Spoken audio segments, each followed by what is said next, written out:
What is going on, guys? RebelTrainer bringing you the long-awaited season finale analysis of our team, going over what made our team unique, what made our team special, what I appreciate about our team to get to the championship for the first season of the IBA VGC. As you guys can see down below me, it's the whole crew, the whole 11 Pokemon that we had available to us at time of our finals in the championship match against Foxitor. Huge shout out to him as well for the great match that we had. This is the team. This is what got us to here. And as you guys can see, Glacier is in the front, along with Zamazenta, Arcanine, Galvantula, Hippowdon, Jellicent, Como-O, Lycanroc, Vikavolt, Kadabra, and Grimmsnarl. So, of all those Pokemon, this was just a really fun draft for me. I really enjoyed this on the season. It's crazy to think that we went like 16-10. We were undefeated for 4 or 5 weeks, and then we kind of had a little bit of skid. My family, we were facing the disease that was widespread around the world, so that kind of, I think, threw me for a loop for a couple of weeks and having to do all the catch up. And then we were on vacation after that, and it was just a whole lot of busy and crazy, but we got to where we need to be, and I appreciate our team and what the work that they did and putting in, and just the way that they really showed up for us. So obviously this was not the team that we had at the start of the season. We had what I call the honorable mentions, as you guys can see on the screen right there. We had Yveltal, we had Rhydon, we had Slowbro, Hippowdon, or not Hippowdon, Hippopotas was the one that we originally drafted, and then Thwackey, Hippowdon coming right for us right there. All those guys, Yveltal put in work. He did a lot for us. I don't think we ever used Rhydon, but he was influential in our trade to get Galvantula from Sanak. Slowbro, I think we brought once, or maybe we were considering it, but we didn't end up using him much at all. Hippopotas we never used. Thwackey, I dropped somebody for Thwackey and then never ended up using Thwackey. Let me see if I can see that transaction. Yeah, so we picked up Thwackey, but then dropped him. Oh no, we drafted Thwackey and then we dropped it for Kadabra, which one then put in a ton of work for us as well.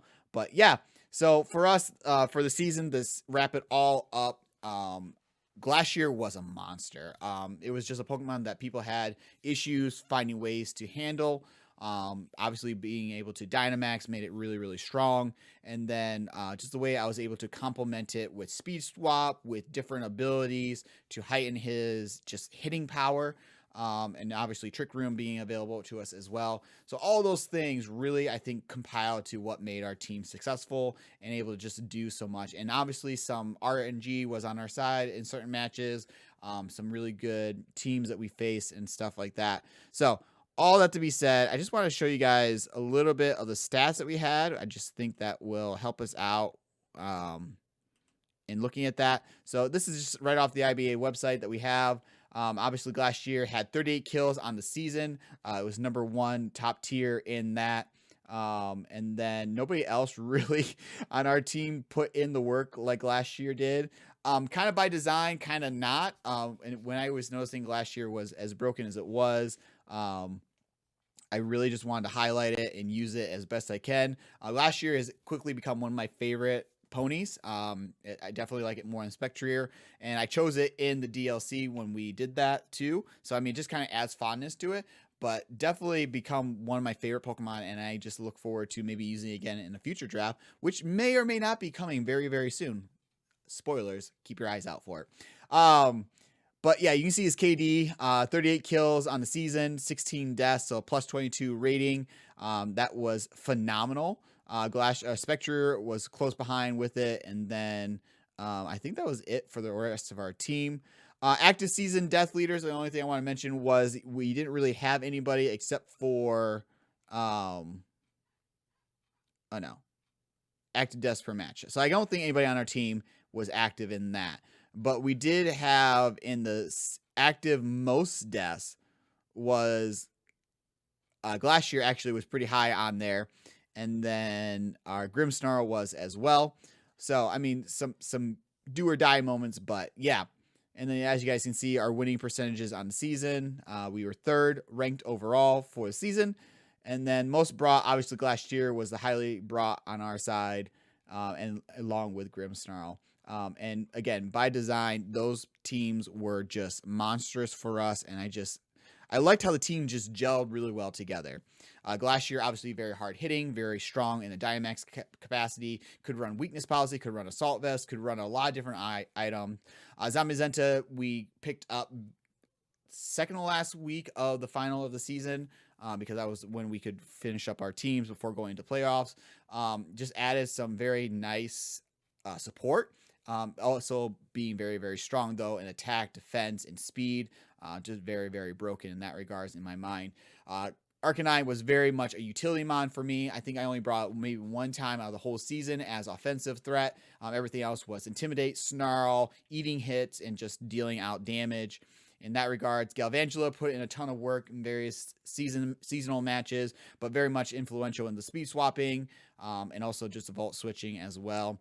Hippowdon, obviously super influential into our finals, be able to set up the sand for us for Lycanroc, which honestly I think up until our finals, I don't think I brought Lycanroc more than one time, if I'm remembering correctly. Which is crazy to think about. Yeah, I only brought Lycanroc one time, and that was to the finals match. I may have brought one other time, but yeah, Lycanroc just did so much pressure, as you guys saw.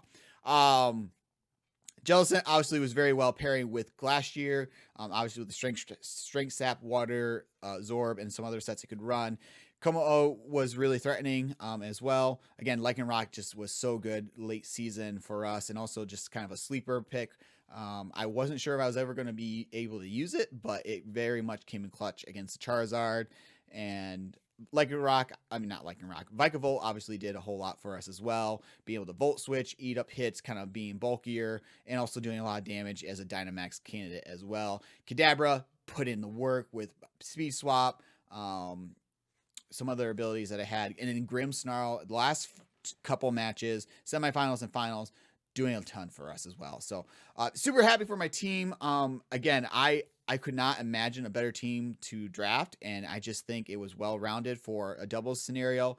And I'm looking forward to. I took a season off of the IBA. They're doing Little Cup just because of life being so busy. And if you guys don't know, we are expecting our fourth kid in November, which I don't think I've ever mentioned that in a YouTube video, because I took a break from all the content for a little bit because of life being crazy and just the various things that happen in our background. And now we're expecting our fourth. She is going to be coming in November, and we're looking forward to that. So life's going to get a little bit crazy in the fall, but regardless, we are growing as a channel and growing as a community. So thank you guys so much for the love and support and all of that.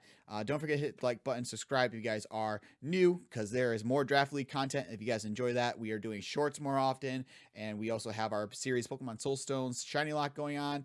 You guys can watch that live on Twitch, twitch.tv/RebelTrainer. I try to do that on Friday or Saturday typically. So if you guys follow me on Twitter, I post on there when I'm going live and things along that nature as well. But again, thank you guys so much for the love and support on the season. Thank you guys so much for the love and support throughout this past couple weeks that we've been really being consistent with our content and helping us grow. It's put a fire inside of me to keep going, and I just appreciate all that you guys have done and helping me see this is stuff you guys enjoy and being a part of our community as well. But all that being said, our championship team was Glacier, Zamazenta. We brought Hippowdon, Lycanroc, Vikavolt, and Grimmsnarl, and those guys just were amazing for us. So I know this is very post season, so if you guys don't show a lot of love and support on this, I understand. Very late in that regards, but I definitely want to get it up. I want to just put that close and wrap to the season as we look ahead to IBA Season 4. Singles league, a lot of great coaches ahead of us in that, so looking forward to that. I don't know what we're going to draft first overall for us. I don't know where our placement is either, but that is coming up very quickly in the next week or two at this time of recording. So hopefully you guys enjoy. Thank you guys again for your love and support. I'm RebelTrainer. This is the Rebel Alliance, and I'll catch you guys next time. Peace.